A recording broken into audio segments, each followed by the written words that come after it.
Հարգելի հեռուստատոներ, հեռանկարի հյուրն է ժողովրդավարության եւ անվտանգության հարցերի հայկական կենտրոնի ղեկավար Արնոլդ Բլեյանը։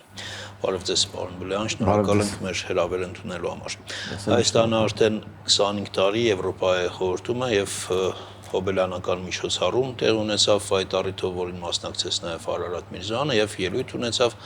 ելույթում հատուկ շեշտադրում կար Հայաստանում արդեն տեղի ունեցող նախընտրական գործընթացներին մի հատված ես ուզում եմ հիշեցնել նախարարի խոսքից եւ հետո կշարունակենք մեր զրույցը։ Սա այն պահն է, երբ հայ ժողովուրդը ցույց կտա, որ իր կամքը մեր երկրում ուժի միակ աղբյուրն է։ Մենք գիտենք, որ ազատության թշնամիները քնած չեն։ Պետք է ընդունենք, որ նրանք կարող են շատ ստեղծագործ լինել, նրանք պատրաստ են միլիոնավոր դոլարներ ներդնել քարոզչական մեքենաների եւ միջամտության անօրինական սցենարների համար եւ նրանք տիրապետում են գրեթե անսահմանափակ լրատվական ռեսուրսների։ Եվ շարունակվում է խոսքը, բայց իմաստ կարծում եմ բարձ հասկանալի ըստ ձեզ կոնկրետ ում է ուղված այս խոսքը։ Ինչ ուժերի։ Առաջին հերթին ուղված է Ռուսաստանին եւ այն տեղացի ուժերին, որոնք սպասարկվում են Ռուսաստանի կողմից, բայց իրականում անտրամաբանական է պարոն Միրզոյանի այս հայտարարությունը, որտեղ մի կողմից իրենք փաստում են այն, ինչ իրապես գոյություն ունի եւ այդ վտանգները կան եւ դրա մասին խոսում էր նաեւ Մոլդովայի նախագահ Տիկին Սանդուն, բոլորովին վերջերս 3 եւ դա արդեն երկրորդ նախազգուշացումն է, բայց միևնույն ժամանակ մենք չենք տեսնում որևէ գործողություն, որոնք այդ հիբրիդային սպառնալիքներն իրականացնող ուժերին կսաստեն կամ նեղացնեն իրենց հնարավորությունները։ Բայց Եվրոպային դիմելը այդ համատեղ պայքարի համար դա գործողություն չէ։ Դա իհարկե լավ է, բայց դե մենք դիմել ենք, որպեսզի նախ միջոցներ ֆինանսական ստանանք եւ նաեւ օգնություն, խորհրդատվություն, բայց կան բաներ, որոնց համար պետք չէ ոչ խորհրդատվություն, ոչ ֆինանսներ եւ այն լրատվականները, որոնք օրինակ բացեիբաց հակապետական, հակահայկական գործունեություն են ծավալում Հայաստանում, իրենք պետք է փակվեն։ Առաջին հերթին խոսքը գնում է Սպուտնիկ Արմենիա կազմակերպության գործակալության մասին, որը չի գործում այդ եվրոպական միության երկրներում, որոնք փակվել են, նույնիսկ Ադրբեջանում, նույնիսկ ավտորիտար երկիր Ադրբեջանը հասկացել է, որ այդ գործակալությունը զբաղվում է ռուսական նարատիվն առաջ տանելով, իսկ ռուսական նարատիվը այս պարագայում հակախաղաղարարական գործունեություն է իր մեջ ներառում։ Եվ դրա համար պետք չեն որևէ գումար, դրա համար պետք չէ նաև այն քաղաքական կազմակերպությունները, որոնք ըստ նույն իշխանության մաս են կազմել իշխանության բռնի զավթմանը տարիներ շարունակ, իրենք նորից թույլատրվում են մասնակցել քաղաքական պրոցեսներին եւ նույն ժողովրդավարական ճանապարհով մասնակցել ժողովրդավարական ընտրություններին, որպեսզի գալ եւ հետո փորձեն տապալել նույն ժողովրդավարությունը։ Այո, Արարատ Միրզոյանը նշում է, որ այդ սպառնալիքները շատանալու են, ավելանալու են, ինչքան մոտենում են ընտրությունների։ Իհարկե, բնականաբար, որովհետեւ միջոցների արժեվ խտրություն չեն դնելու, որովհետեւ դա շատ կարեւոր ընտրություն է իրենց համար։ Սա միայն Հայաստանի մասին չէ, սա ընդհանուր Հարավային Կովկասի մասին է։ Եվ երբ պարտություն կրեցին Մոլդովայում, իրենք ավելի արդեն փորձված եւ ավելի կատարելագործված իրենք աշխատելու են Հայաստանի օրինակով, բայց Հայաստանի ներսում ես չեմ տեսնում, որ օրինակ մենք դրա դեմ պայքարում ենք։ Այս պայքարությամբ ես տեսնում եմ, որ մենք հայտարարություններ ենք անում։ Նկատի ունեմ պետական մակարդակով հայտարարություններ ենք անում եւ այլն, բայց օրինակ որն է որ մի քայլը մենք կդիտարկենք, որ կարող ենք փաստել, որ այս քայլի շնորհիվ մենք նվազեցրեցինք այդ հիբրիդային սպառնալիքները։ Միայն հանգամանքը, որ Սոլովյովի հաղորդումները չեն հեռարձակվում, արդյոք դա բավարար է։ Դա ցանկալի է, շատ կարևոր է, բայց դա բավարար չէ։ Որովհետև այդ ռուսական ալիքները ամեն դեպքում հեռարձակվում են։ Ամբողջությամբ, այդ թվում եւ մուլտիպլեքսում անվճար, եւ կաբելային հեռարձակմամբ։ Հետևաբար ո՞րն է այդտեղ ՕԳԳ-ն։ Դե բայց նաև լավատեսություն կա, չէ՞, նախարարի խոսքի մեջ, թե նրանք չեն հաջողելու եւ մեր ժողովրդավարական գործիքներով մենք դիմակայելու ենք այդ պայքարում։ Տեսեք, Սոլովյովի, Դուգինի, Վալուևի, Միխեևի, հերթով այդ պրոպագանդիստները, լրագրողներն ու քաղաքագետներն ու պատգամավորները խոսում են Հայաստանի Հանրապետության տարածքում ռազմական գործողություններ իրականացնելու անհրաժեշտության մասին եւ ընդհանրապես հետխորհրդային տարածքները նորից միավորելու Ռուսաստանին։ Եվ պետական մակարդակով է դա ամեն ինչ արվում։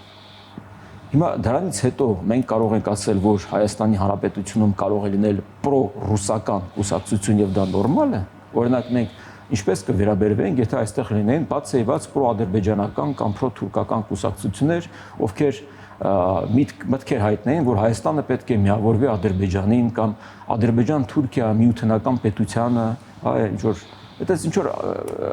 մտքեր առաջանային։ Մենք դա նորմալ կդիտարկենք, ոչ, չէ՞։ Ասենք, այս կուսակցությունները պետք է փակել։ Բայց կներեք, նույնիսկ Ադրբեջանում եւ Թուրքիայում մենք չենք լսում падգամավորները, որոնք ասում են պետք է Հայաստանը վերացնել եւ այլն եւ այլն։ Բայց մենք լսում ենք դա Ռուսաստանից եւ մեզ թվում է, որ դա նորմալ է։ Եվ այդ ալիքները հանգիստ սփռվում են մուլտիպլեքսում կաբելային հեռարձակմամբ եւ այստեղ կուսակցություններ կան եւ այդ թվում նաեւ ազգային ժողովի ընդդիմադիր հատվածում, որոնք ասում են դե լավ, ինչ եք այդքան մտածում, որ լրագրողը բանել ասեց, նորմալ է, հանգիստ ընդունեք ու օրինակներ են բերում։ Ձեր մոտ կա այդ զգացողությունը, որ իրականում այդ արտաքին սպառնալիքները կամ արտաքին միջամտությունները ավելանում են։ Դուք դա ինչ դրսևորումներով եք զգում։ Նույնիսկ այն հանգամանքը, որ երկու շաբաթվա ընթացքում հանրահայտ լրագրողներ, падգամավորներ եւ քաղաքագետներ անպայման մատնանշում են Հայաստանում հատուկ ռազմական գործողություն իրականացնելու անհրաժեշտության մասին, ընդ որում նույն Սոլովյովը 3 չառաջորդ նորից վերահաստատեց իր պահանջը։ Ծաղրում է այն հանգամանքի վրա, որ մենք մեր ԱԳՆ դեսպանին է կանչում, խոսում են իրար հետ եւ հասկանում եք նվաստացնում են մեր արժանապատվությունը։ Ես միշտ հիշում եմ, թե ինչպես այն հայ վարորդին, ով պատահաբար մի քանի հոգու վրա երթեր ենթարկել եւ հետո կանացի խալաթով իրեն բերել էին դատարան։ Սա այն ամենը ինչ պետք է պատկերացնել Ռուսաստանի Դաշնության իշխանության վարած քաղաքականության վերաբերյալ։ Մյուս կողմից այդ խոսույթը, այդ հիբրիդային պատերազմ, հիբրիդային սպառնալիք, արտաքին միջամտություն, չգիտեմ, այդ դրամաբանության մեջ արդյոք խոճապային տրամադրություններ չի առաջացնում հասարակության մոտ։ Դե օրերից շուտով մենք կտեսնենք, թե արդյոք դրանք առաջացնում են, կարծում եմ դեռ մարդիկ նույնպես դեռ չեն գիտակցում դրա հնարավոր վտանգները, իսկ իրականում վտանգը ոչ այնքան իշխանությանն է ուղղված, որքան իշխանության ընդդիմադիր հատվածին։ Մեր մոտ թյուր կարծիք կա, որ իշխանության ընդդիմադիր հատվածը պետք է լինի ինչ-որ մի այնպիսի բոբո եւ իրեն բոլորը պետք է չսիրեն կամ շատ քչերը սիրեն եւ անպայման պետք է հակադրվեն ամեն ինչին, ինչ անում է իշխանությունը։ Դա այդպես չէ։ Իրականում իշխանության ընդդիմադիր հատվածը դա այլընտրանքային իշխանությունն է։ Դա հնարավոր հաջորդ իշխանությունն է։ Եվ օրինակ մեր միջազգային գործընկերների մոտ հարցեր են առաջանում, երբ իրենք նայում են մեր ընդդիմադիր հատվածին եւ ասում են՝ սա նորմալ է։ Սա է հաջորդ հնարավոր օրինակ իշխանությունը, որը խոսում է բացեիբաց, որ կարելի է ենթադրել, որ Հայաստանը ներառվի Ռուսաստան-Բելարուս միութենական պետության մեջ։ Այսինքն Բելարուսը այն երկրի օրինակն է, որին Հայաստանը ուզում է ձգտել, նմանվել, կամ Լուկաշենկոն այն երկրի ղեկավարն է, որի նմանակը մենք ուզում ենք ունենալ Հայաստանում։ Տեսեք, հաճախ լսում ենք, չէ, որ այս ընտրությունները լինելու են ընտրություն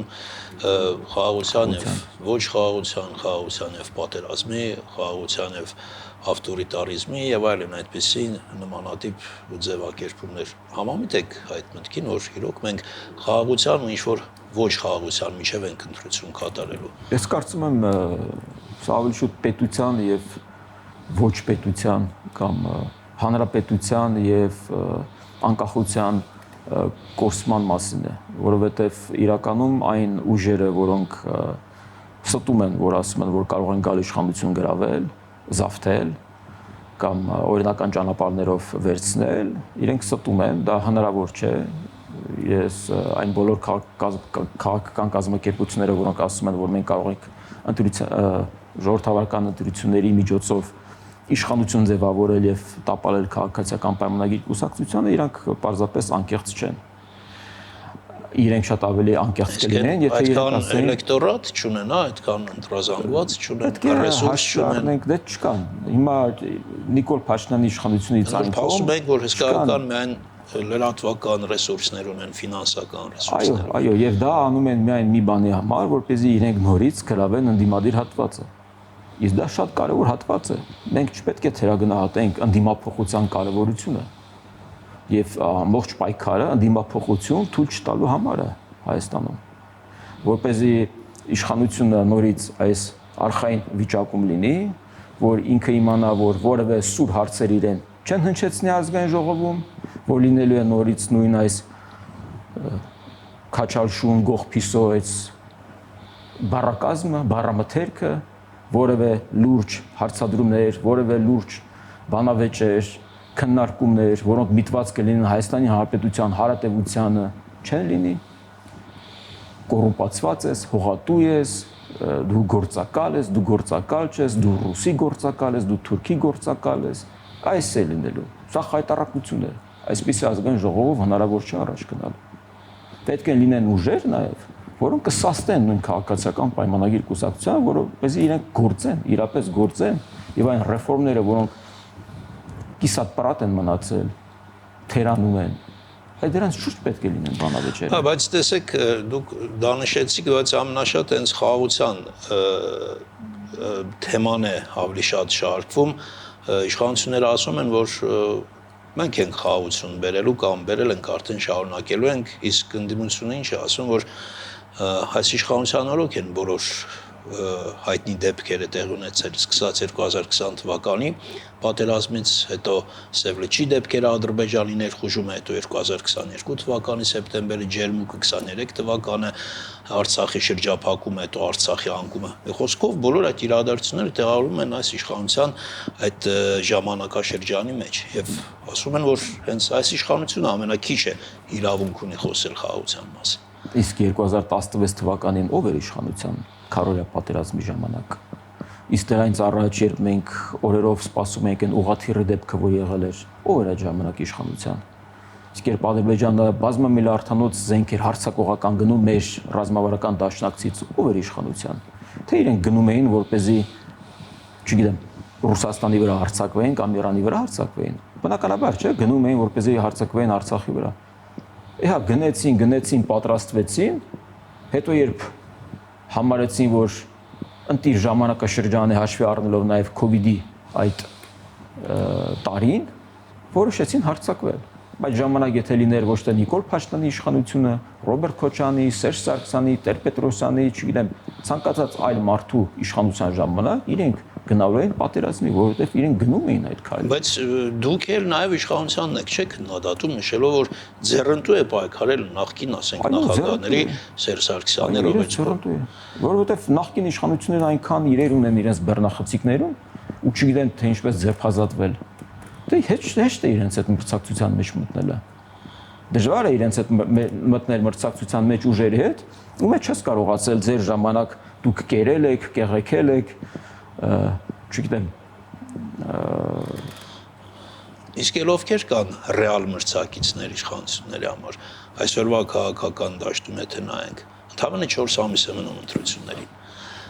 Պոտենցիալ ուժեղ մրցակից, որը իրականում մրցակցություն կապահովի։ Պետք է լինի լայն կոնսոլիդացիա ընդդիմադիր հատվածում, այն ընդդիմադիր հատվածը,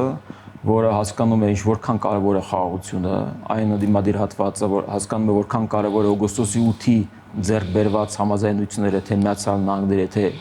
դա խորհրդարանական ընդդիմության մասին չէ խոսքը։ Այն ընդդիմադիր հատվածը, որոնք հասկանում են որքան կարևոր է Եվրաքվեի նախագծի իրականացումը եւ դա արդեն այլևս որպես օրենք լինելը Հայաստանի Հանրապետությունում, պետք է առաջնորդվեն, պետք է համախմբվեն, դա նաեւ կլինի թե կուսակցություն, օրինակ Հանուն Հանրապետության կուսակցությունը, դա կարող է լինել քաղաքասարակության ներկայացուցիչները, դա կարող է լինել առանձին քաղաքական դեմքեր եւ իրենք պետք է համախմբվեն եւ գնան ընտրապայքարի։ Բայց ձեր նշած ընդդիմադիր հատվածի հայացքները շատ դեպքերում համընկնում են իշխանության հայացքների կամ քաղաքականության հետ։ Ես դրա համար եմ ասում, պարտադիր չէ դու ամբողջությամբ անդիմադիր լինես իշխանության ворթեգրած, հիմա եթե իշխանությունն ասում է, որ մենք ուզում ենք խաղաղություն, այսինքն պետք է անդիմադիր հատված անպայման ասել ոչ, մենք չենք ուզում խաղաղություն, չէ, պետք է ասել մենք ենք ուզում խաղաղություն, բայց այստեղ կան ռազմավարական տարբերություններ, մարտավարական տարբերություններ, թե ինչպես ես դու անում, որպեսզի այդ խաղաղությունը իրականություն դառնա, ինչպես անենք, որպեսզի այդ խաղաղությունը ունի երաշխիքներ, ինչպես անենք, որպեսզի նվազեցնենք մեր կախվածությունը այն կենտրոններից, որոնք փորձում են տորպեդահարել այդ հնարավոր դրական օգուտները, որոնք մենք կարող ենք ստանալ, քաղել խաղաղությունից։ Այստեղ է շատ կարևոր։ Պարոն Բլեյան, վերջերս մի թեմա եղավ, որի շուրջ քննադատությունները շատ են, այն որ հանրապետության նախագահը շնորհակալություն հայտնեց Ադրբեջանի նախագահին, դուք կարծես թե չեք կիսում այդ քննադատությունները։ Իհարկե չեմ կիսում, որովհետև ես նույնիսկ կասեմ, որ եթե հանկարծ շնորհակալություն հայտնած չլիներ, նույն այդ անդիմադիր հատվածը կբողոքեին, կասեին դե մեկ մերսի ասեիր, միգուցե եւս մի քանի օկու հետ բերեին։ Այսինքն իրենք մասնակցում են մի քննարկման ժամանակ եւ նախագահ Խաչատուրյանը շնորհակալություն է հայտնում վարչապետին, որպեսզի իրենք կարողացան գալ խաղաղությանը։ Այնտեղ նաև նստած է իր որպես իր բանախոսներից մեկը, այդ Իլհամ Ալիևը։ Բնականաբար նա նաև պետք է շնորհակալություն հայտնի Իլհամ Ալիևին, որովհետև իրենք երկուսով են եկել համաձայնության Աբու Դաբիում 5 ժամ տևած քննարկումներից հետո, որպեսզի խաղաղություն լինի Հայաստանի ու Ադրբեջանի միջև։ Եվ շնորհակալություն հայտնում, որ գերիներից 4 հոգին ետ են եկել։ Եկներեք շնորհակալությունն է այն դժվար խոսքը, որը մենք պետք է արտաբերենք, որպեսզի հնարավորինս մնացած գերիների նույնպես բերենք այդ 19 հոգու։ Դժվար, գիտեք ինչ, ես հասկանում եմ, որ սա քաղաքական ժեստ է շատ կարևոր, բայց մյուս կողմից մենք պետք է փորձենք հասկանալ նաև այս երևույթը բացատրել այն մարդու հոգեբանության, հոգեկան վիճակի տեսանկյունից, ով օրինակ 44 օրյա պատերազմին որդի է կորցրել։ Բայց նաև պետք է հասկանանք, որ այն 19 հոգին կամ այն նույն 4 հոգին, ովքեր վերադարձել են, վստահաբար կարող եմ ասել, իրենց հարազատները բազում նամակներ են գրել։ Եվ ես ունեմ տեղեկություն, որ իրենք նամակներ են գրել եւ Իլհամ Ալիևին եւ այլ մարդկանց, ում հնարավոր է նամակներ են գրել, որպեսզի մի օր շուտ տեսնեն իրենց հարազատին վերադարձած։ Բայց ինչ անեն։ Եվ անճարության մեջ ես գտնվում, չէ, գնում են, էլ Նիկոլ Փաշինյանի հետ են հանդիպում, էլ Անդրանիկ Քոչարյանի հետ են հանդիպում, էլ նամակներ են գրում, ամեն ինչ փորձում ես անել, որպեսզի եղբորդ, տղայիդ, ամուսնուդ, հորդ մեկ օր շուտ բերես Հայաստան։ Դու այդ ժամանակ պետք է մտածես, թե արդյոք ինչ կմտածի Իլհամ Ալիևը քո գրած նամակի մասին։ Դու կարող ես մտածես, որ միգուցե այս նամակը տեղ հաստի, նա կարդա, ասել մի հատ բերեք տեսնեմ ով ա, լավ, այս մարդուն հետ ուղարկեք։ Երեխաներ ունի եւ այլն եւ այլն։ Չգիտեմ, այդ օրը օրինակ տրամադրությունը իր լավն էր։ Ինչ ասես կարող է դու այդ ժամանակ մտածես, նույնիսկ սթափ կարող է չմտածես։ Որովհետեւ շատ դժվար է մտնել այդ մարդու դերության մեջ։ Շնորհակալություն, պարոն Բլեյան։ Ըստ էության ավարտենք, ես ուղղակի վերջում շատ կարճ հարց նշեցիք, որ պետք է շատ լայն կոնսոլիդացիա, արտախորհրդարանական ընդդիմության շրջանում, իսկ տեսնում եք այդպիսի կոնսոլիդացիայի, չգիտեմ, սաղ մեր առաջին քայլեր, այդ ձևավորումը տեսնում եք։ Այո, ես տեսնում եմ, ես